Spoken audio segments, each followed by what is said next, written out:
Assalamualaikum warahmatullahi wabarakatuh. Bagaimana kabar anak-anakku semua? Semoga kalian dalam keadaan sehat dan baik-baik saja di rumah. Pada PJJ hari ini, kita akan membahas mengenai pengertian daerah dalam kerangka Negara Kesatuan Republik Indonesia.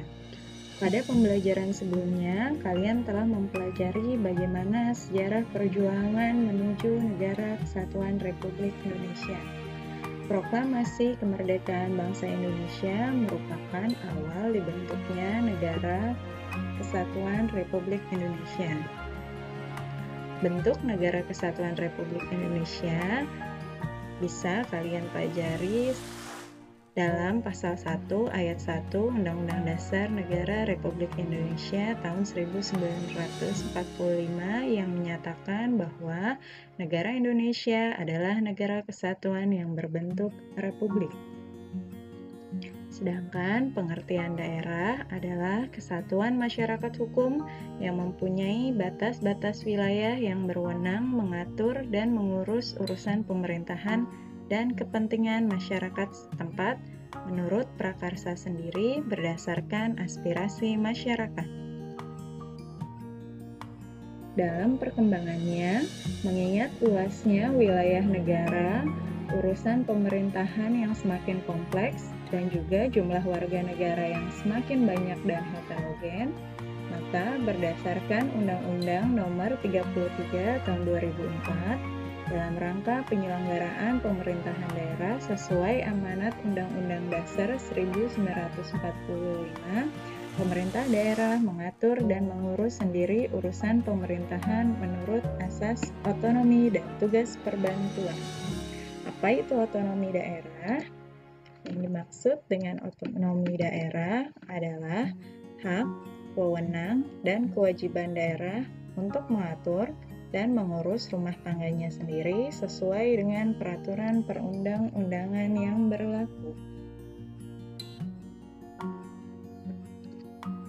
Dasar hukum otonomi daerah diantaranya adalah yang pertama, Undang-Undang Nomor 2 Tahun 2015 mengenai hubungan dan wewenang pemerintah pusat dan daerah, pembagian urusan pemerintahan, dan hal-hal lainnya yang berkaitan dengan otonomi daerah dalam kerangka NKRI.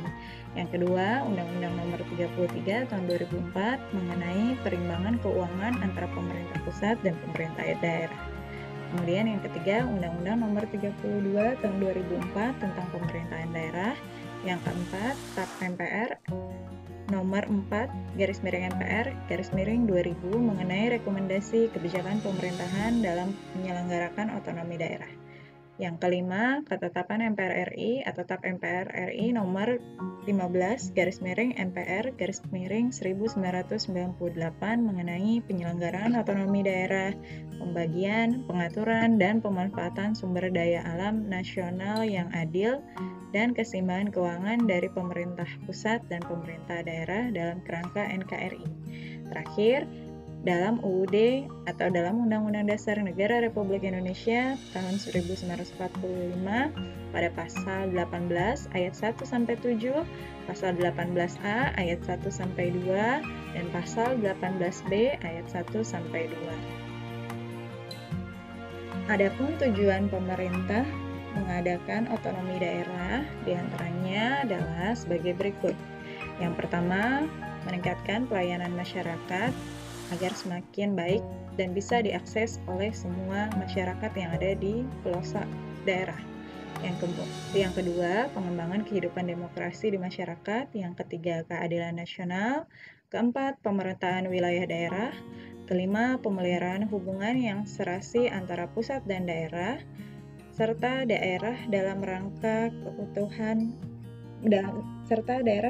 menjaga keutuhan NKRI.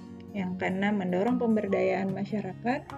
Yang ketujuh, menumbuhkan prakarsa dan kreativitas serta meningkatkan peran serta masyarakat dan mengembangkan peran dan fungsi DPRD atau Dewan Perwakilan Rakyat Daerah. Nah, di beberapa provinsi atau di beberapa daerah di Indonesia, ada juga daerah-daerah yang memiliki otonomi khusus. Apa itu otonomi khusus? Otonomi khusus adalah sebuah kebijakan politik yang berupa pemberian wewenang untuk mengurus daerah secara khusus yang berbeda dengan daerah lainnya. 5 daerah di Indonesia yang memiliki status otonomi khusus atau istimewa, yaitu yang pertama pemerintahan Nangro Aceh Darussalam, kemudian pemerintahan daerah khusus Ibu Kota Jakarta, kemudian daerah istimewa Yogyakarta, yang keempat ada Provinsi Papua, dan terakhir Provinsi Papua Barat. Asas penyelenggaraan pemerintahan daerah yang pertama adalah sentralisasi. Apa itu sentralisasi? Sentralisasi adalah sistem pemerintahan di mana segala kekuasaan dipusatkan di pemerintah pusat. Kemudian desentralisasi. Desentralisasi pengertiannya yaitu penyerahan wewenang pemerintahan oleh pemerintah kepada daerah otonom untuk mengatur dan mengurus urusan pemerintahannya sendiri. Berikutnya, dekonsentrasi, yaitu pelimpahan wewenang pemerintahan oleh pemerintah kepada gubernur sebagai wakil pemerintah atau kepada instansi vertikal di wilayah tertentu. Terakhir, tugas pembantuan yaitu penugasan dari pemerintah kepada daerah atau desa, dari pemerintahan provinsi kepada kabupaten, kota atau desa, dari pemerintahan kabupaten atau kota kepada desa untuk melaksanakan tugas tertentu. Pemberian otonomi yang seluas-luasnya kepada daerah diarahkan untuk mempercepat terwujudnya kesejahteraan masyarakat melalui peningkatan pelayanan, pemberdayaan, dan peran serta masyarakat. Pemberian otonomi daerah ini dilaksanakan berdasarkan prinsip negara kesatuan, sehingga otonomi daerah merupakan subsistem dari negara kesatuan.